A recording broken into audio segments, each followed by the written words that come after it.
morning. We're gonna talk about the books I read in April. But instead of being in my little book corner, let's hang out and make coffee. Hopefully you can see everything. This is the only angle I'll be working with. I'm blind, so I can't even tell if I'm in focus or if I'm in frame. We'll roll the dice. But first, can we just acknowledge how beautiful this day is? The past few days has just been sunny, warm. I've been going on runs and shooting hoops. It feels like we forgot about spring and we're just running right into summer. Happy Mother's Day. I'm filming this on Mother's Day, on Sunday. I believe Mother's Day is every day. It's a day that we celebrate and appreciate and recognize mothers in our lives and those around us. Moms are literal superheroes. It's a full-time job raising kids, being a mother, being a teacher. I am so thankful for my mom and what she taught me. I wouldn't be who I am today without her, without her grace, her love, and her wisdom. So, if you have a mom, call her. Tell her you love her. Go spend time with her. Let's make a cup of coffee for the moms out there. But also, let's make my morning cup of coffee. I'm going to be making drip coffee through a Chemex. Got my scale, got my Chemex, got my coffee, got my filter. So yeah, April, man, it's crazy. April just felt like it just flew by. It felt like I didn't even really get to sit in it and enjoy it. Had my first year wedding anniversary, went on a lot of dates, shot a lot of weddings, road trips, didn't get a lot of reading done. And it's funny, I'm making this video about the books I read in April. Sure, I read some books. I read a few, but did I finish them? No. So this may be a little clickbaity, and I'm sorry, but I didn't finish any books in April. So we'll talk about those books. Pretty sure I did finish a book. I didn't start it in April, I started in March. I started Empire of Silence by Christopher Rocchio, book 1 of the Sun Eater series. And I guess that counts as an April read. Doing 30 grams of coffee to about 450 to about 500 grams of water. It's been a while since I've done Chemex here. Usually I've been doing rocking our nice little coffee machine over there, the Aiden. There's nothing like making your own cup. It's therapeutic. You start the morning off like this, sun coming through the windows. If you're wondering what this is, this is like a coffee container, but it keeps things like vacuum sealed. No oxygen in here, so keeps the grounds fresh. I started this in March. Took a few weeks to get through, and I believe I finished it in the beginning of April. And I did a little book review on it, as well as a live stream with my friend David. Yeah, he and I were on the same page. We weren't hyped about it. We weren't absolutely in love, head over heels in love with it, but we did enjoy it for the most part. And most people have said that the first book is the weakest in the series. So he and I are going in with excitement and hope that the series will turn around and get better in book 2. David is a booktuber, and his channel is Four Corners of the Page, and love that guy. I truly consider him a friend, and I'm very thankful that he reached out wanting to do a buddy read. I'm excited to read this series with him and just have that conversation with him. But it's not just going to be him and I. We're actually inviting Joanna Reeds. She'll be joining us. She's got to catch up, of course, reading the first book. But when she's all caught up, we'll start the second book. And oh man, we're going to have such great conversation. Letting that coffee bloom. Extracting, I don't know. I don't know anything about coffee. It's my wife that knows all things. My wife and I went on a road trip for work, and we started the second book of Dungeon Crawler Carl through audiobook. And my gosh, how much fun that was. Here's a little tip. If you're making coffee, and before you pour the coffee in your cup, make sure your cup is warm. So you put hot water in it. Hot coffee in a hot cup. Because if you put hot coffee in a cold cup, that's just going to make your coffee get colder faster if you put it in a cold cup. Constantly get comments about Malazan and having to read that. Like, why aren't you reading that yet? Read Malazan. Trust me, I'll get to Malazan when the time is right.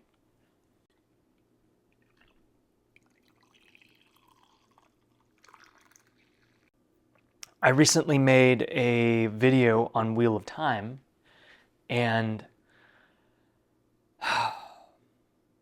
it's hitting me again. Those post Wheel of Time blues.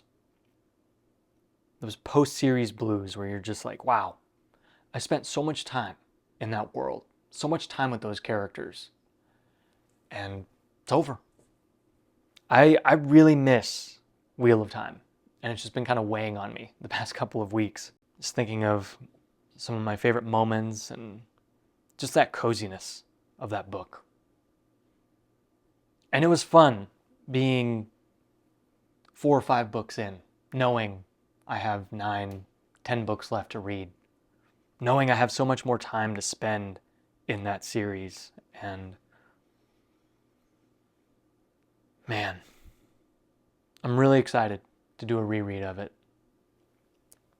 Let's go to the couch and talk a little bit more about Carl's doomsday scenario. Welcome to the couch. I know it's not as dynamic in lighting and decor, but my wife and I are still trying to figure out decorations. The bookshelf helped, making it feel a little more homey, but we want more wall art and pictures. As I was saying, while making coffee, my wife and I started the audiobook of the second Dungeon Crawler Carl book. And we started it while on the road, a really long road trip. And it really made that road trip fun and enjoyable. And it sped it up a little bit, which was nice. I made a video on my initial thoughts of this book. Not really about the story, but the audiobook as a whole, and how the audiobook was fun, but extremely exhausting. It's a great performance, one of the best performances I've listened to. But when it's an audiobook, this is my personal opinion, it's just, there's no breaks. It's just constant boom, boom, boom, boom. And it weighs down on you. And I felt like I was getting more tired than energized on the trip. I don't want to make a review for this yet. I feel like I really need to read this physically in order to give it a fair shake and not judge it based on the audio alone. Because audiobooks aren't for everyone, and I really don't think they're for me. I feel like the older I get, the more I enjoy the quiet, the more I yearn for just sitting in silence, listening to the birds chirping. A year ago, I probably wouldn't be saying this. I'd probably be fine with audiobooks, but I just prefer reading physically. And I'm okay with that. Because I know that everyone has their own tastes and how they want to go about taking in a story, whether it be audio or physically reading. I don't want to make a negative review for the sake of making a negative review. And just because I didn't like the audiobook doesn't necessarily mean I did not enjoy the actual story. So I feel like if I read this physically, I'll be able to really share my thoughts on the story and the character work and all that. And I'd love to have my wife along the way. On to another book. I've been holding off on reading the Farseer trilogy for so long. And I'm thankful last month I started it, The Assassin's Apprentice. And this is the book I am currently reading, which I read in April, a few pages, but I did not finish it. Maybe I'm cheating there a little bit. But I am currently like 130 something pages in. Robin Hobb is an amazing writer. She really knows how to create that emotional depth in anything. You really feel what the characters are feeling. That takes talent. That takes something special, and Robin Hobb is truly special. Why am I not eating this up? Why am I not just ripping through it in a week, in a few days? I've always said on my channel, you can only read a book for the first time once. And I think that's why I've been subconsciously hesitant in picking this book up regularly. Because I don't want to rush it. Because I know I can only read this book for the first time once. And I don't want to, I want to savor it. I want to savor every word, every sentence, every little moment with Fitz. Oh yeah, my uncle, who read Wheel of Time all the way through with me, is reading this alongside me. And it's great. I love having a buddy to talk to and share thoughts with. And he's ahead of me. He says it's a very easy read. He and I both love that you are not thrown a lot of world-building elements. You're not introduced to too many things, to the point where it's impossible to digest and be cognizant of all of it. Robin Hobb will sprinkle a little this, a little that, a little bit here. I'll tell you just a teeny bit there, but that's it. We won't go into that. And what that does for the reader, it signifies that this world is much bigger than we thought, without going into too much depth and detail, without weighing you down and taking you out of the story, taking you out of that emotional journey that Fitz is going through. And I love that. It's so intimate. It's so gentle. It's so tender. I don't want to go into too much detail because I'll save that for my review, which will definitely be this month. I do plan on finishing this because I would like to eventually read some standalone books. Maybe The Road, maybe Carrie by Stephen King. My wife and I recently watched The King's Speech. Very good film. Might be in my top 10 now. That is how you do a film. They don't make it like they used to. What a beautiful story. You know what else I did in April?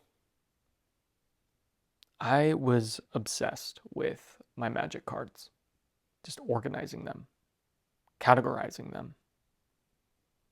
And, let me show you.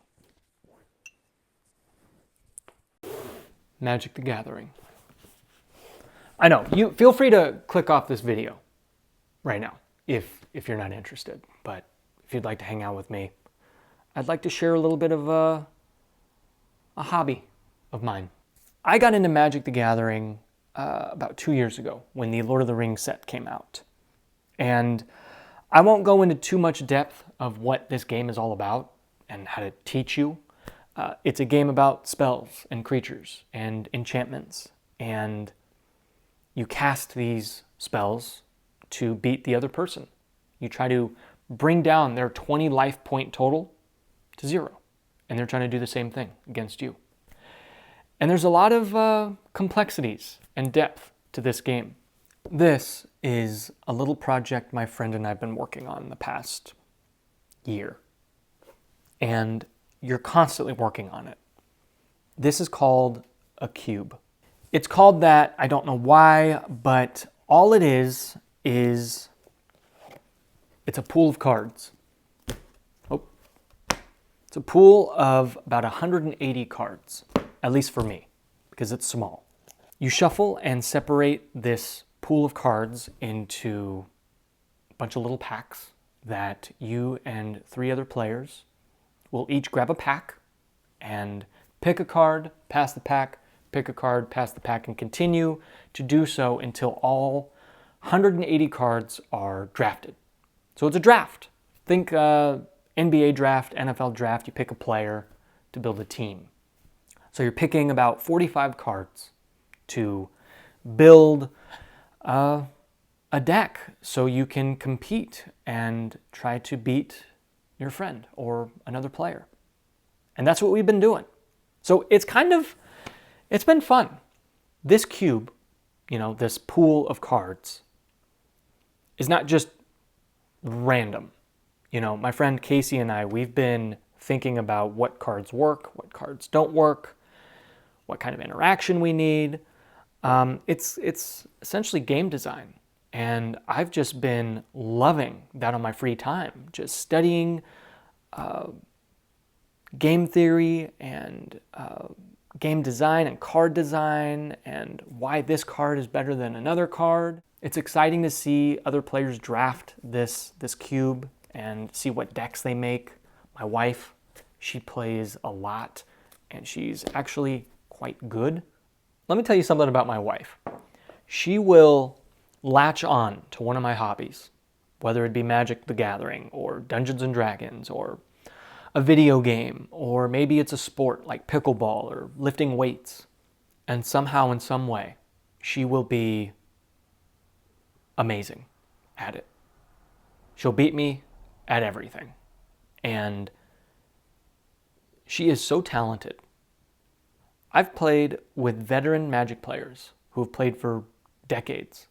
And they'll tell my wife, "You are probably the most talented player here in this room." And it's true. She is so good. This has nothing to do with books. This has just been a little side project I've been working on with my friend here and there. What have you guys been reading in April? What books did you love? What books did you not like? And aside from reading, what hobbies have you tried? Have you been going back to some familiar hobbies or trying new things? Have you been traveling? Have you been working a lot? What's life been like? And as always, till next time.